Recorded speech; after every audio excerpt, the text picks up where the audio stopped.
We start your 6 a.m. hour with a weather impact alert this morning after heavy rains drenched our area over the weekend, which caused some flooding and some landslides. Yeah, we have live crews all around the area to give you the latest on road conditions and flooding. And Rod is focusing on not only the rain, but some strong winds expected later today. What you should know before you head out the door as the 6 o'clock hour of sunrise starts right now.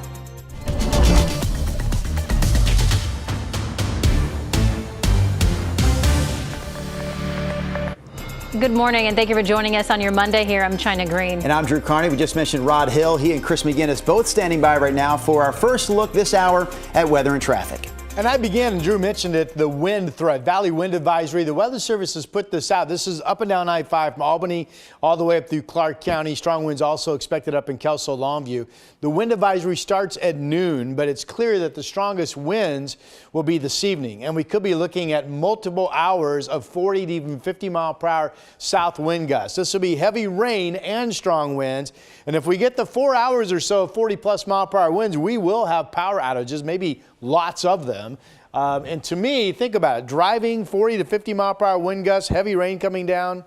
Probably best to stay at home if you can, re-alter your plans for this evening. Here is the return of the rain after a dry night. It's raining in Salem, McMinnville, Tillamook. This is moving more quickly than what I had projected. It's now starting to move into Canby. So we'll have rain here in Portland at current pace before the 7 o'clock hour coming up. We're at 43. The Rose City is still dry right now. Once the rain begins, it'll be raining most of the time the rest of today. Here's Chris. Rod, not sure if weather to blame, but we still have a closure, I should say, due to a crash on Highway 213 in the Oregon City area. And more specifically, this is just north of Clackamas Community College. You can see Highway 213. The emergency crews are out. That is still blocked at this hour.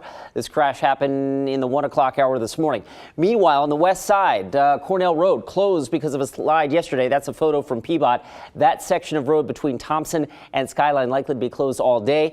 Highway 224 west of the Ripplebrook area is closed because of a landslide. We've got a crew headed to the scene. We're working to get some more details and some pictures of that slide. And last but not least, another slide out in the gorge. Highway 30 closed in the Rowena area because of a rock fall. Guys, back to you. Chris, you want pictures of a landslide? We've got them for you here this morning. This is that landslide that you were just talking about a moment ago on Cornell Road in northwest Portland. So Cornell Road, as Chris just mentioned, is closed. This is just to the west of the intersection of Northwest Skyline Boulevard and Thompson Road. The Portland Bureau of Transportation says, again, Cornell will likely be closed and Thompson will likely stay at one lane only all day today. Now, all of this is we expect to get another inch of rain across much of the area today, and that means some local rivers could overflow. Ashley Grams is live this morning at the Clackamas RV Park. So, Ashley, how are things looking out there? Yeah, we're actually on the boat ramp right now. You can see they blocked it off, and I want to take you down a little bit further to give you a look at the river this morning. We do know there is a flood warning in effect for the Clackamas River. You can probably hear it. I'll give you a second here. How fast it's moving across this boat ramp this morning. I also want to let you know that the Clackamas RV Park is closed. Oregon City saying they plan to keep that RV park closed until Friday. So Clackamas Park again is one of the areas that was mentioned as an area of concern in that flood warning, as well as the Oregon City Shopping Center and then any areas downstream of the Carver Bridge, particularly agricultural areas. This morning we were just down at Carver Park and saw some high water there as well. So again, this morning, give yourself a little bit of extra time, and then of course that phrase, turn around, don't drown, something to keep in mind. Even if there is water across the road that you believe isn't moving very quickly, you don't know what's underneath it. That could cause some problems for you. Guys? Ashley, thank you. In the meantime, we have photos right now from the U.S. Forest Service showing heavy rainfall in the gorge. The pedestrian path at Multnomah Falls is washed out, as well as the access road to Eagle Creek Trailhead. So be careful if you plan to spend any time there today. Yeah, definitely keep in mind the fact that the weather is only going to get worse today as we move into the day. Those heavy winds that Rob was talking about earlier, not expected until this afternoon. So we'll keep an eye on all of this for you, including closures for schools, any impacts along local roadways. We're going to have this for you all morning long here on Sunrise. You can also get the latest on our website and download our TV app, KGW Plus, which is available on Roku, Amazon Fire, and Apple TV. Happening today, Bryce Schubert, the man accused of kidnapping and murdering Beaverton nurse Melissa Jubain, will be in court. His case is set to go to trial in September. Jubain was Schubert's neighbor. Last September, she was reported missing and her remains found a few days later. Today, the Gabriella Portland, a grassroots organization advocating for rights to Filipino women, plans to pack the courtroom to demand justice for Jubain. Local nurses with the Oregon Nurses Association have until 4 o'clock today to vote on the latest contract proposal from Providence. So the nurses, we know, have been on strike at this point for the past 7 weeks. Their union says the latest proposal from Providence includes changes to staffing plans, along with major wage increases and retroactive pay. Everyone's going to have to look at it and see how it measures up. The things we won, the things we didn't win, and see if they're willing to say yes. It's better than our first TA. For sure, but still not what we really hoped for. We heard from Providence Chief Executive Jennifer Burrows in a statement. She said, quote, Providence is hopeful that ONA represented nurses will ratify the tentative agreements that pave a solid path forward for all of us. So if they do ratify this contract, those nurses will return to work on Thursday. USPS workers rallied Sunday afternoon for what they call a fair contract and spoke out against President Trump's recent comments about the Postal Service and its future. KGW Celine Stevens was there and spoke to some demonstrating who say they're worried about the future of the Postal Service. I'm almost 51 years old. I never thought at this age I'd have to work 2 jobs. Fight like hell! Fight like hell! No matter the rain, snow, or sun, United States Postal Service mail carriers deliver your mail.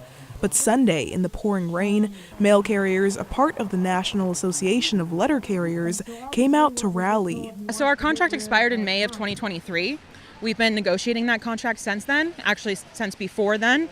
And the best offer that the Postal Service was willing to put on the table was a 1.3% wage increase. Workers voted that down, demanding a more livable wage.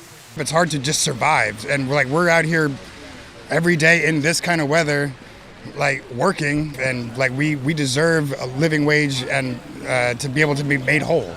According to workers, some positions like city carrier assistants make less than $20 an hour, while sometimes working up to 12 hours a day. I made $19.33 an hour, so that it barely covered my bills. Now, workers like Tina Fisher have made their way up to higher positions, but it's still hard. I'm only making $22.13 an hour as a career letter carrier, coming up on 3 years. And my second job, believe it or not, I actually make more hourly there than I do at the post office. Not only were workers rallying for a better contract, but also against the latest words from the Trump administration following the swearing in of the new Department of Commerce secretary. We're leaving the Postal Service, but we're losing so much money with the Postal Service, and we don't want to lose that kind of money. So the secretary and some others that have talent, that kind of talent, we'll be looking at. Why is it that the post office is expected to turn a profit every year, but no other government agency is expected to turn a profit?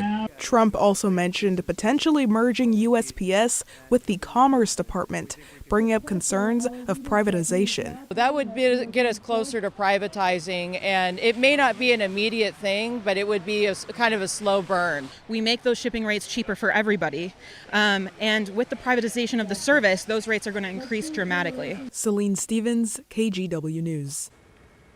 In a statement, USPS says it respects its employees' rights to express their opinions and participate in informational picketing while off the clock. Following mass layoffs by the Trump administration, Washington Governor Bob Ferguson says the state employment security department is seeing a rise in federal workers applying for unemployment. So according to the governor's office, 650 federal workers have already filed claims in Washington in the first 2 months of the year. There were 479 such claims during this same stretch a year ago. 63 claims were made last Tuesday alone when the Trump administration fired thousands of national parks and forest workers. We now know the winner of the nearly $329 million Powerball jackpot. 79-year-old Abbas Shafi bought the winning ticket on January 17th at the Beaverton Fred Meyer on Southwest Walker, which is my Fred Meyer. There's a reason you're getting excited about that location. He chose to take the lump sum, which is worth nearly $150 million. Fred Meyer also earned a $100,000 bonus. The next Powerball drawing is tonight. Yeah, but they took all the money already. I know. All right, let's get back to that weather impact alert. Rod Hill, we're calling this the weather impact alert day. So what are the areas of greatest impact in your opinion? Because I know we're talking lots of rain and strong winds. Well, this is widespread, so don't think about it as being only this spot or that spot. This is a widespread impact for rain and wind. Certainly the wind threat up and down all of western Oregon and Washington. And there will be noticeable rain out across the east today as well, east of the Cascades. This map shows you last 24 hours rainfall, 1.87 Salem, nearing 3 inches in Tillamook, 1.68 in Portland. We're going to add somewhere between another 0.6 to an inch of rain on top of that before this storm gets out of here tomorrow morning. The weather modeling has done an outstanding job on predicting how much rain we were going to be getting up to this point. Now, the rain has led to these 5 rivers being under river flood warnings. Generally, they're all somewhere within or just above flood stage and expected to hold fairly steady today and then see sharp drops in river levels as soon as tomorrow. We've been reporting out live along the Clackamas River for you this morning. High from Estacada into Oregon City and down into it flows, of course, into the Willamette. Here's the next march of rain. It's been a dry night. Portland still dry, but not for long. You can see the rain is now getting close to Wilsonville and the 205 split right there. There's Tigard, Milwaukee, and Portland. Rain coming our direction as all that moves up to the north. 50 degrees in Salem with the rain coming down. Portland still dry, but that'll change in the next hour. Looks like we'll have rain in Portland before 7 o'clock. 43 is the current number. Aesop is our KGW dog of the day. Look at that face. Use that hashtag post on your social media channels. We'll find your photo. Your dog will become our dog of the day. So not much rain in Burns today, but rain absolutely likely to pick up in Central Oregon, out over the Blues. Pilton and John Day, 50 or better. The same in Madras and Bend, and 50s again here at the coast and the valley. KGW impact alert is up into Tuesday morning, and then the storm quickly ends. And then we have that stretch of nice weather starting Wednesday. I will get into the wind threat coming up in about 8 minutes on this show. It is a significant wind threat this evening that absolutely will bring power outages and hazards from downed trees. The real deal. That's coming up in about 8 minutes.